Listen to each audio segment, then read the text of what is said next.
аллоҳ таоло 99 ном дорад. Барои чӣ махсус номи Аллоҳ қатъӣ машҳур аст? Агар ин савол мумкин набошад, бахшиш мепурсам аз Аллоҳ таоло.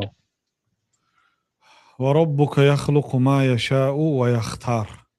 парвардигори ту ҳар чизе хоҳад меофарад аз махлуқот ва ҳар чизе хоҳад ихтиёр мекунад.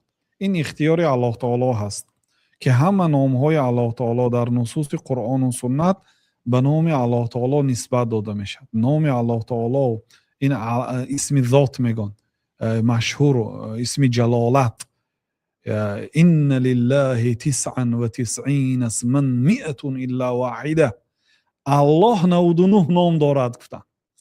نگفتن که رحمان 99 نام دارد، نگفتن که رحیم 99 نام دارد، نگفتن که قهار 99 نام دارد، الله 99 نام دارد. این نام الله تعالی برای خودش انتخاب کردگی است. یعنی نامی مشهورترین الله تعالی است. بعد نامهای الله تعالی 99 تا نیست. 99 تاش کسی حفظ کند، معناهاش داند، به همون عمل کند، وارد بهشت میشد. نامهای الله تعالی عددش هیچ کسی نمیدونه غیر الله تعالی. همین قدر بسیار است که لیکن 99 تاش عقل باید حفظ کنید.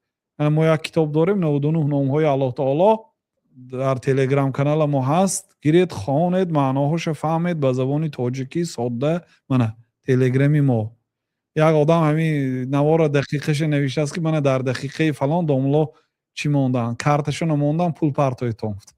نعوذ بالله، این کارت نیست. این هم تو نشان اشاره به همین کانال های خدا ما هست.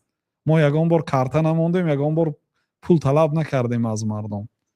الله تعالی در همین راه استوار گرداند. این برای پول نیست برادرها. میداره تلگرام، در این تلگرام میداره کتاب ها هست. بالاش به ذکر پیت کردگی هست. کتابی 99 نام های الله تعالی است. گیرید خوانید. الله تعالی 99 نام ندارد. نام های الله تعالی غیر الله تعالی دیگه کسی نمیدونه چقدر است. لیکن 99 تاش عقلش رو باید حفظ کنید. کسی حفظ کند، فهمد معناهایش را، وارد بهشت می شود. بله.